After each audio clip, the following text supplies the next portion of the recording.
Bonjour à tous. Pour continuer un petit peu la présentation, donc je suis architecte, je suis diplômé depuis 2005. J'ai créé mon agence d'architecture à Bordeaux il y a 5 ans maintenant, en 2011. Je suis diplômé de l'école d'architecture de Lille et j'ai fait mes premières armes dans des agences parisiennes et notamment sur chantier. Donc dès mes premières expériences professionnelles, j'ai multiplié les expériences de terrain pour l'extension de l'hôpital d'Arpajon dans l'Essonne et dans un deuxième temps pour le projet du lycée français Jean Mermoz à Dakar. Dans le cadre de cette opération, je me suis d'ailleurs donc expatrié 3 ans pour accompagner au quotidien le chantier et veiller au résultat final.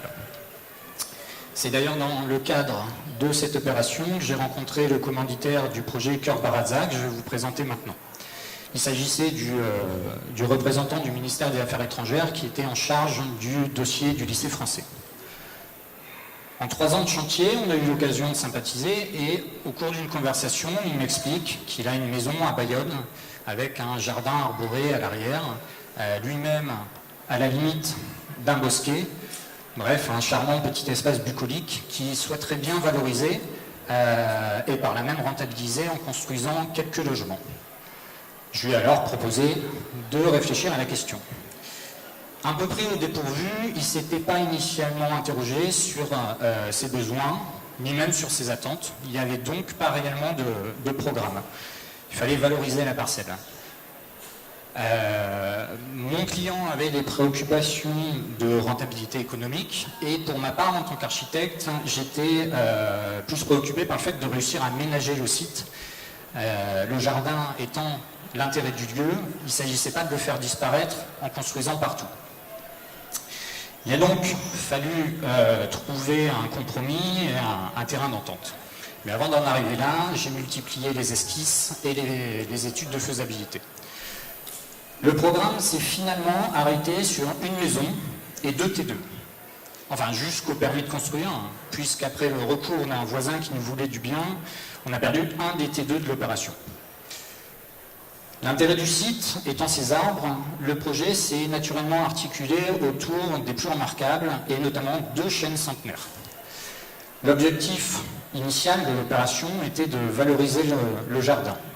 Il est donc retenu d'ouvrir au maximum les espaces les pièces de vie sur l'extérieur jusqu'à en faire disparaître les limites pour le séjour de la maison. Pour autant, il ne fallait pas qu'il y ait de vis-à-vis entre les logements, ni même avec les espaces communs. Le T2 avait beau être le pavillon d'amis, les propriétaires tenaient à leur intimité.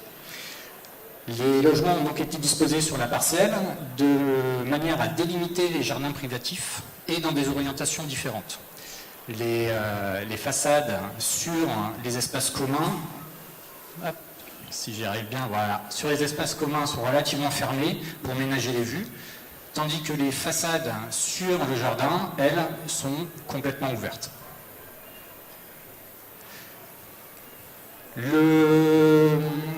Les constructions ont été envisagées en ossature bois. Le site étant à l'arrière d'une maison qui compliquait l'accès, avec des arbres qui rendaient difficile la manutention, la préfabrication des éléments de structure nous paraissait plutôt judicieux. Par ailleurs, l'aspect chantier sec a été plutôt séduisant pour réussir à maintenir propres les abords du site. Par ailleurs, comme depuis le départ, on évoquait le projet comme étant des cabanes dans la forêt, le recours au bois nous paraissait tout à fait cohérent. Bon, sur l'aspect chantier sec, c'était un petit peu compliqué puisque les travaux ont commencé durant l'hiver 2012-2013 où il a plu en permanence. Les premières interventions ont été un petit peu difficiles, tout comme le maintien du site propre. On a finalement été tributaire des intempéries jusqu'à la livraison de l'ossature bois. Celle-ci ayant été préfabriquée, une fois livrée sur le site, elle a rapidement pu être assemblée. Et donc très vite, on a pu obtenir ce qu'on appelle le clos couvert, c'est-à-dire la fermeture des volumes de la maison. Une fois celui-ci en place, on a pu revenir sur des cadences de chantier tout à fait classiques, où se sont enchaînés les différents corps d'État, le plaquiste, l'électricien, le plombier, le carreleur, le peintre, le menuisier, tout ça pour respecter un délai global de chantier de 8 mois. Et alors que ça s'affairait à l'intérieur, eh bien les charpentiers ont pu finaliser tranquillement la pose des bardages, toujours sous la pluie. Si on caricature le projet, il s'agit de 3 containers disposés sur la parcelle. C'est en tout cas le résumé qu'en a fait ma mère. Les formes finales sont effectivement simples. Il s'agissait par là de maîtriser les coûts de construction en optimisant la structure et en restant sur des procédés de mise en œuvre simples. Dans le projet Cœur Barazza, il n'y a effectivement pas d'assemblage compliqué et la portée maximale des toitures est de 6 mètres. Une attitude motivée par le retour d'expérience de chantier. Pour autant, si on regarde de plus près, les détails sont quand même travaillés, comme par exemple l'intégration des descentes d'eau pluviale dans l'épaisseur du bardage des façades, ou encore les volets coulissants à claire-voie sur le volume des chambres, l'intégration d'un bandeau lumineux dans la casquette du séjour, ou ne serait-ce que les textures de façade différentes suivant les fonctionnalités de la maison. L'objectif de tendre vers une architecture simple et non simpliste, j'insiste sur la nuance, est motivé par une maîtrise du coût de construction. Et ce, pour pouvoir orienter le budget de l'opération sur des parties, des éléments forts du projet, des parties prix architecturaux. En l'occurrence ici, l'ouverture complète du séjour de la maison sur jardin, ce qui a nécessité la pose d'une poutre en lamellé collé de 10 mètres de long et d'une baie vitrée de 2,50 m de haut. Ce sont donc des arbitrages lors des phases de conception, rationalisant certains espaces, permettant d'en valoriser d'autres.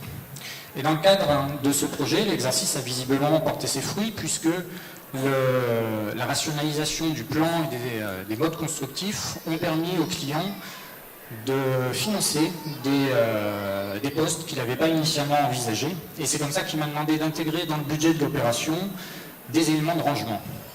C'est finalement pas si courant qu'on nous demande de pousser notre réflexion jusqu'à ce niveau de définition. En général, on nous demande de mettre en place une enveloppe qui sera par la suite investie par des gammes mobiliers plus ou moins en adéquation avec l'esprit du projet. Donc c'est plutôt intéressant, dans l'intérêt du projet, quand en tout cas c'est possible, que le mobilier fasse partie intégrante de l'architecture. Donc dans le cadre de ce projet, ma mission a du coup intégré les cuisines, ce qui reste relativement classique pour ce type de poste, mais également l'ensemble des rangements associés au séjour, à savoir le vaisselier, le meuble bibliothèque, le meuble qui intègre la télé, et également l'espace bureau. Et côté chambre, des dressings sont venus se mettre en place dans les alcôves qui avaient été prévues à cet effet, chaque fois associés à l'entrée de chacune des chambres, ou encore le long du mur aveugle en limite de propriété pour la suite parentale. Le résultat obtenu sur le projet Cœur Barazza est l'aboutissement d'un processus qui a été initié par une stratégie d'implantation à l'échelle de la parcelle pour essayer d'en tirer le meilleur parti, conjugué à une optimisation donc, du plan et des modes constructifs pour réussir à valoriser des parties prix architecturaux, et le tout associé à une veille constante du chantier, garant du résultat obtenu et du respect des délais de chantier. On voit donc bien que la mission d'un architecte, pour qu'elle soit efficace, est une réflexion globale. C'est un accompagnement permanent du projet, depuis les premières esquisses jusqu'à la livraison du chantier. C'est d'ailleurs bien pour ça que ce que l'on appelle plus communément une mission de base, pour un architecte, est en réalité une mission complète. Alors bien sûr, vous pouvez toujours faire appel à un architecte de manière plus ponctuelle à certaines étapes de vos projets, mais il faut bien comprendre que sa plus-value n'en sera que limitée. Il faut bien avoir à l'esprit que la maîtrise d'un projet et donc la satisfaction d'un client ne peut être entièrement garantie à partir du moment où on limite sa mission uniquement à la production de plans. Je vous remercie.